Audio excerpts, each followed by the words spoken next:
I was hesitant to make this video because it's kind of stupid. So if you're not aware, there's a bit of an incident at the race last night. If you didn't watch it, you should go watch it. I'm sure there's an illegal way to watch it here on YouTube. I'm sure somebody's uploaded the race. And if you do, just it's in the last like 2 minutes, the last 2-3 laps, something like that. If you don't want to watch it, I guess just a short little recap. Roczen is winning. Webb is in second. They catch Dean Wilson, who is being lapped, and Wilson won't get out of the way. Roczen ends up running into the back of Dean, and it causes him to get pretty jacked up, which in turn lets Webb pass Roczen. Now, if this incident didn't happen, would Webb have passed Roczen? In my opinion, I don't think so, but I guess we don't know. I don't know about you guys, but while watching this, I was getting some flashbacks to James Stewart. I don't remember what race this was, what year, but he was a lapper. He was getting in the way of Muskin when Muskin was trying to get his first ever win in the 450 class. Some sketchiness happened. Dungey almost landed on Marvin, and Marvin ended up not winning the race. It's kind of similar to this. This wasn't as sketchy as that, but it reminded me of it. Now, I don't want to make this video because I know Dean is already pretty angry at himself. He has apologized on Instagram, and I don't want to hit him while he's down, but I feel like this should be talked about maybe a little bit. So Dean on Instagram, he did apologize and say that he didn't know that Ken was behind him. He told Ken that as well, and that's what Ken said on the podium. But I kind of found that hard to believe because he had to have been getting the blue flag like quite a bit. So I went through the broadcast to see how many times Dean actually got the blue flag, and I found quite a bit. So the first instance that I found that they're giving him the blue flag, there's 50 seconds left in the main before the one lap. Right here, yeah, there is a blue flag being waved. We don't know who it's being shown to at first until you literally just go 1 second later, 49 seconds left. And this blurry rider right here, that is Dean. He's going to be the next person seeing that blue flag. That's just a little bit off screen here. So that's the first time I could tell that Dean was indeed getting a blue flag. And then, like, literally the next corner, this blurry person right here underneath Ken's bike, that is Dean, and this blue thing right here in front of Ken's wheel, that is another blue flag. Now at this point, Ferrandis is behind Wilson. So Wilson is fighting for a spot. Now, I mean, he's fighting for 11th place, but he's still fighting for a spot. So you can't be too hard on him. He's fighting for a point, and every point matters. But when you're being given a blue flag, you're supposed to get out of the way. It really doesn't matter if you're fighting for a position or not. You're supposed to get out of the way because there is the leaders behind you. So we can't fault Wilson yet because he's fighting for a position, but still you kind of can. And then a little bit later in the lap again, this blurry person right on the side here is Dean, and another blue flag. So 3 times.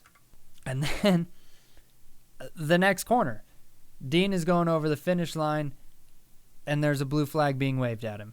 So there's already 4 times that he's been given the blue flag. He should know by this point that the leaders are definitely behind him. And then it was hard to find a blue flag for a little bit, but this is the next one that I found. At this point, Ferrandis has already let Roczen and Webb by. So it's just Dean by himself in front of the first and second place, being given a blue flag and still not getting out of the way. At this point, this is your 5th blue flag, probably even more than that. Just give a little look behind.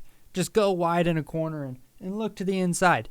See who it is who's actually behind you. See if it is Ferrandis still, or see if it's somebody else, like the leader. You go over the triple, just look back, see who's behind you. It's not that hard.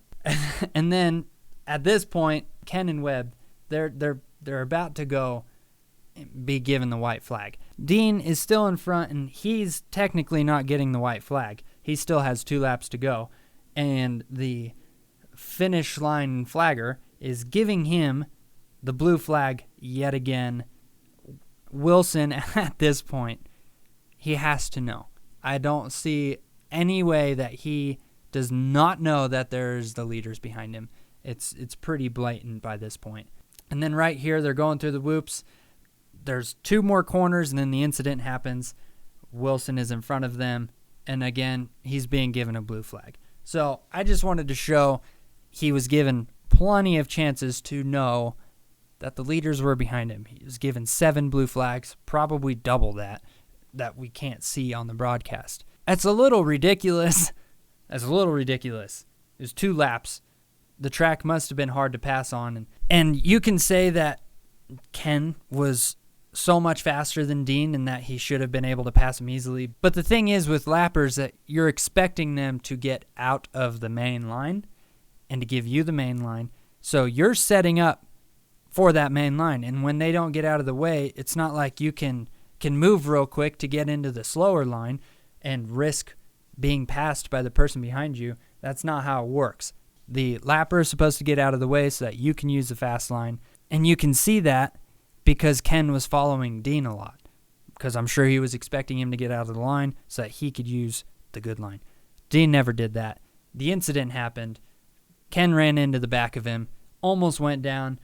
Webb got around him, and then there was less than half a lap left. Ken couldn't do anything, and Cooper won. Now, I'm saying all this because I do think that Dean should be penalized in some way. I feel like there needs to be a precedent set. There needs to be an example made out of him. I do think that the example should have been made with Stewart back in the whole Musquin-Dungey deal. That didn't happen as far as I know. I don't think it happened. Let me know if it did happen because I can't remember. But if it didn't, then this one, something needs to be made out of it because it is in the rules. For the whole section of flags and lights, it says it is the rider's responsibility to be aware of their surroundings at all times while on the track. Safety is a main priority, and the riders must obey all official signals and directions given to them, and any rider failing to do so may be penalized. So it is Dean's responsibility to know what's going on around him. It's his responsibility to know that when he's being given the blue flag, that means that the leaders are behind him. He needs to get out of the way so he doesn't cause anything unsafe to happen, which he ended up causing something technically unsafe to happen, Ken running into the back of him. And then for the blue flag by itself, it says that you're about to be overtaken by fast riders. When conditions allow, move out of the fast line. Dean never did that. And once out of the fast line, hold your line, do not ride erratically, and do not impede the faster rider's progress. He obviously impeded the faster rider's progress, and he did that for about 2 laps, and it affected the outcome of the race, possibly. I don't think you can argue against that. And then finally, it says riders disregarding the blue flag may be penalized at the discretion of race direction. It's right there in the rule book that you can be penalized for not getting out of the way of a blue flag. And I don't know, this seems like as good a situation as any to enforce that rule right there and be penalized, because it needs to set a precedent for the future that if you don't get out of the way, you're going to get penalized. It seems to me that it's always kind of, maybe not always, but a lot of times it is the factory riders that cause all these problems because they're not as good as being lappers as us slow guys are. We're pretty good at getting out of the way when we need to. It almost seems like they think that there is a benefit to not being lapped when there is absolutely no benefit. You don't get points for not being lapped. You don't get docked points for being lapped. There's no reason to not get out of the way. And I think that something should be done. I don't know. I hate to make this video because I am a fan of Dean. I think this is such a stupid thing that happened. And it's a stupid thing to be penalized for, but this was a kind of big deal that happened in the race. And if it happens again, I don't know. What do you guys think? And I don't want to, like I said, beat Dean Wise down, but I don't know. Something seems to me that something needs to happen. Let me know what you guys think, because at this point in time, I don't think that AMA has done anything as far as a penalty, and they probably won't.